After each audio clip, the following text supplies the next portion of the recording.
துருவ விக்ரம் அவர்களோட நடிப்பில் மாரி செல்வராஜ் அவர்களோட இயக்கத்தில் உருவாகியிருக்கும் பைசன் திரைப்படம் இதுவரைக்கும் எவ்வளவு கோடி ரூபாய் வசூல் செஞ்சிருக்கு அப்படிங்கிற விஷயத்தை பற்றி தான் பேச போகிறோம். அது மட்டும் இல்லாமல் பைசன் திரைப்படம் இப்போ வெளிநாடுகளில் மிகப்பெரிய வசூல் வேட்டை அடைந்திருக்கு. இது தமிழ் சினிமாவுக்கு ரொம்ப பெருமையான விஷயமா பார்க்கப்படுகிறது. இதை பற்றியும் டீட்டெயிலாக பேச போகிறோம். செம்ம இன்ட்ரெஸ்டான ஒரு வீடியோவாக தான் இருக்கும். அதாவது பைசன் இந்த திரைப்படத்திற்கு பெரிய எதிர்பார்ப்பு கிடையாது. எந்த விதமான எதிர்பார்ப்பும் இல்லாமல் பெரிய ப்ரமோஷனும் இல்லாமல் ரிலீஸ் ஆன திரைப்படம் தான் பைசன். ஸோ ஜூட் திரைப்படம் சக்ஸஸ்ஃபுல்லாக ஓடிக்கொண்டு இருப்பதால் ஜூட் திரைப்படத்திற்கு டிக்கெட் இல்லாததால் பைசன் திரைப்படத்தை மக்கள் பார்க்க வந்தாங்க. முதல் நாள் 2 கோடி தான் வசூல் செய்தது. 50% டிக்கெட் சொல்றானது.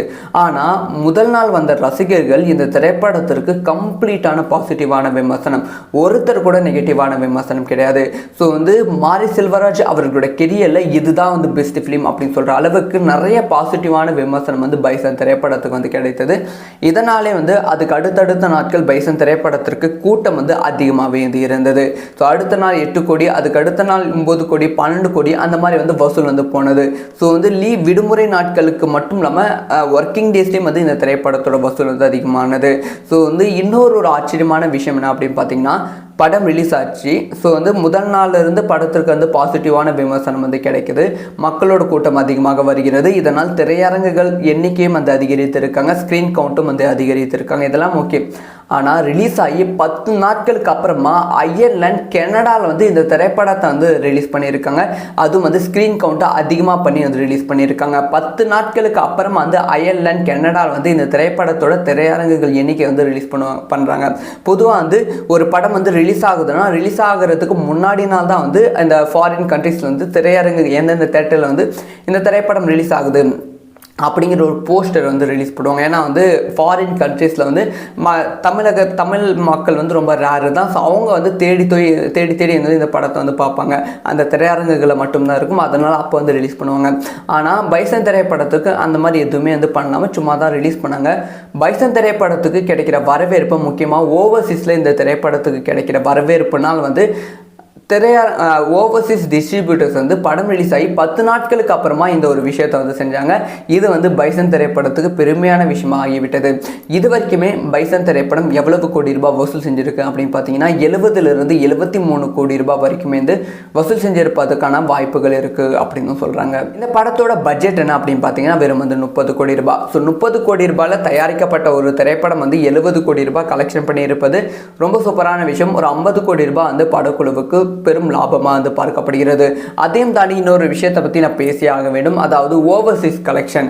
ஸோ தமிழகத்தில் இந்த திரைப்படம் சூப்பரான கலெக்ஷன் ஓகே. மற்ற ஸ்டேட்டில், அதாவது தமிழகத்தை தாண்டி பக்கத்தில் இருக்க ஸ்டேட்டில் இந்த திரைப்படம் நல்ல கலெக்ஷன் ஓகே. ஆனால் ஓவர்சீஸில் இந்த திரைப்படத்திற்கு பயங்கரமான வரவேற்பு. இன்னும் சூப்பராக சொல்லணும்னா ஜூட் திரைப்படத்தை விட ஓவர்சீஸில் பைசன் திரைப்படத்திற்கு தான் அதிகமான வரவேற்பு கிடைச்சிருக்கு அப்படின்னு சொல்லப்படுகிறது. இது இன்னொரு ட்ரிக்கும் படக்குழு பயன்படுத்த போகிறாங்க. அதாவது நிறைய இன்டர்நேஷ்னல் ஃபிலிம் ஃபெஸ்டிவலுக்கு பைசன் திரைப்படத்தை அனுப்ப முடிவு பண்ணியிருக்காங்க. ஆல்ரெடி வாழை திரைப்படத்துக்கு இந்த மாதிரி பண்ணியிருக்காங்க. தங்கலான் திரைப்படத்துக்கு பண்ணியிருக்காங்க. மகாராஜா திரைப்படத்துக்கு பண்ணியிருக்காங்க. அது எல்லாமே சூப்பராக ஒர்க் அவுட் ஆகியிருக்கு. அந்த திரைப்படங்கள்லாம் இன்டர்நேஷ்னல் ஃபிலிம் ஃபெஸ்டிவல் நாமினேட் ஆகி ஸ்க்ரீன் பண்ணியிருக்காங்க. அதனால ஓவர்சீஸில் அந்த திரைப்படத்திற்கு ஒரு பெரிய மார்க்கெட் கிரியேட் ஆகி படம் ஓவர்சீஸில் பெரிய வசூல் பண்ணியிருக்கு. அதே மாதிரி தான் இந்த திரைப்படத்தையும் இன்டர்நேஷ்னல் ஃபிலிம் ஃபெஸ்டிவலுக்கு அனுப்ப போகிறாங்க. அதில் இந்த திரைப்படம் நாமினேட் ஆனால் மட்டுமே போதும். நாமினேட் ஆகிவிட்டாலே இந்த திரைப்படம் பெரிய கலெக்ஷன் பண்ணுவதற்கான வாய்ப்புகள் ரொம்ப ரொம்ப ரொம்ப ரொம்ப அதிகம்.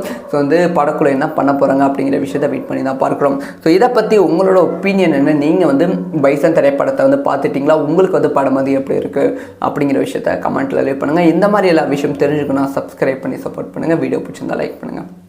துருவ விக்ரம் அவர்களோட நடிப்பில் மாரி செல்வராஜ் அவர்களோட இயக்கத்தில் உருவாகியிருக்கும் பைசன் திரைப்படம் இதுவரைக்கும் எவ்வளவு கோடி ரூபாய் வசூல் செஞ்சிருக்கு அப்படிங்கிற விஷயத்தை பற்றி தான் பேச போகிறோம்.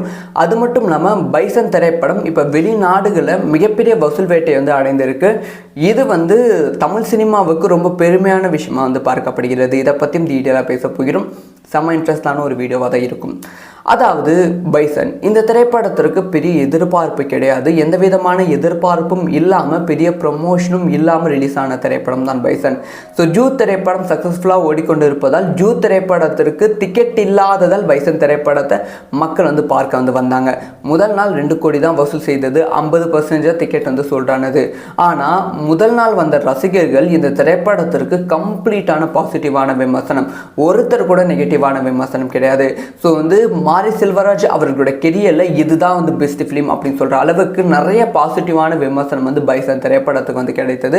இதனாலே வந்து அதுக்கு அடுத்தடுத்த நாட்கள் பைசன் திரைப்படத்திற்கு கூட்டம் வந்து அதிகமாகவே இருந்தது. ஸோ அடுத்த நாள் 8 கோடி, அதுக்கு அடுத்த நாள் 9 கோடி, 12 கோடி அந்த மாதிரி வந்து வசூல் வந்து போனது. ஸோ வந்து விடுமுறை நாட்களுக்கு மட்டும் இல்லாமல் ஒர்க்கிங் டேஸ்லேயும் வந்து இந்த திரைப்படத்தோட வசூல் வந்து அதிகமானது. ஸோ வந்து இன்னொரு ஆச்சரியமான விஷயம் என்ன அப்படின்னு பார்த்தீங்கன்னா, படம் ரிலீஸ் ஆச்சு. ஸோ வந்து முதல் நாள்ல இருந்து படத்திற்கு வந்து பாசிட்டிவான விமர்சனம் வந்து கிடைக்குது, மக்களோட கூட்டம் அதிகமாக வருகிறது. இதனால் திரையரங்குகள் எண்ணிக்கையும் வந்து அதிகரித்திருக்காங்க, ஸ்க்ரீன் கவுண்ட்டும் வந்து அதிகரித்திருக்காங்க. இதெல்லாம் ஓகே. ஆனால் ரிலீஸ் ஆகி 10 நாட்களுக்கு அப்புறமா அயர்லாந்து, கனடாவில் வந்து இந்த திரைப்படத்தை வந்து ரிலீஸ் பண்ணியிருக்காங்க. அதுவும் வந்து ஸ்க்ரீன் கவுண்ட்டை அதிகமாக பண்ணி வந்து ரிலீஸ் பண்ணியிருக்காங்க. 10 நாட்களுக்கு அப்புறமா வந்து அயர்லாந்து, கனடாவில் வந்து இந்த திரைப்படத்தோட திரையரங்குகள் எண்ணிக்கை வந்து ரிலீஸ் பண்ணுறாங்க. பொதுவாக வந்து ஒரு படம் வந்து ரிலீஸ் ஆகுதுன்னா ரிலீஸ் ஆகிறதுக்கு முன்னாடி நாள் தான் வந்து இந்த ஃபாரின் கண்ட்ரீஸில் வந்து திரையரங்கு எந்தெந்த தேட்டரில் வந்து இந்த திரைப்படம் ரிலீஸ் ஆகுது அப்படிங்கிற ஒரு போஸ்டர் வந்து ரிலீஸ் பண்ணுவாங்க. ஏன்னா வந்து ஃபாரின் கண்ட்ரீஸில் வந்து தமிழ் மக்கள் வந்து ரொம்ப ரேரு தான். ஸோ அவங்க வந்து தேடி இந்த படத்தை வந்து பார்ப்பாங்க. அந்த திரையரங்குகளை மட்டும்தான் இருக்கும், அதனால் அப்போ வந்து ரிலீஸ் பண்ணுவாங்க. ஆனால் பைசன் திரைப்படத்துக்கு அந்த மாதிரி எதுவுமே வந்து பண்ணாமல் சும்மா தான் ரிலீஸ் பண்ணாங்க. பைசன் திரைப்படத்துக்கு கிடைக்கிற வரவேற்பு, முக்கியமாக ஓவர்சீஸில் இந்த திரைப்படத்துக்கு கிடைக்கிற வரவேற்புனால் வந்து ஓவர்சீஸ் டிஸ்ட்ரிபியூட்டர்ஸ் வந்து படம் ரிலீஸ் ஆகி 10 நாட்களுக்கு அப்புறமா இந்த ஒரு விஷயத்தை வந்து செஞ்சாங்க. இது வந்து பைசன் திரைப்படத்துக்கு பெருமையான விஷயமா ஆகிவிட்டது. இது வரைக்குமே பைசன் திரைப்படம் எவ்வளவு கோடி ரூபாய் வசூல் செஞ்சிருக்கு அப்படின்னு பார்த்தீங்கன்னா 70லிருந்து 73 கோடி ரூபாய் வரைக்குமே வந்து வசூல் செஞ்சிருப்பதற்கான வாய்ப்புகள் இருக்குது அப்படின்னு சொல்கிறாங்க. இந்த படத்தோட பட்ஜெட் என்ன அப்படின்னு பார்த்தீங்கன்னா வெறும் வந்து 30 கோடி ரூபாய். ஸோ 30 கோடி ரூபாயில் தயாரிக்கப்பட்ட ஒரு திரைப்படம் வந்து 70 கோடி ரூபாய் கலெக்ஷன் பண்ணியிருப்பது ரொம்ப சூப்பரான விஷயம். ஒரு 50 கோடி ரூபாய் வந்து படக்குழுவுக்கு பெரும் லாபமாக வந்து பார்க்கப்படுகிறது. அதையும் தாண்டி இன்னொரு விஷயத்தை பற்றி நான் பேசி ஆக வேண்டும், அதாவது ஓவர்சீஸ் கலெக்ஷன்.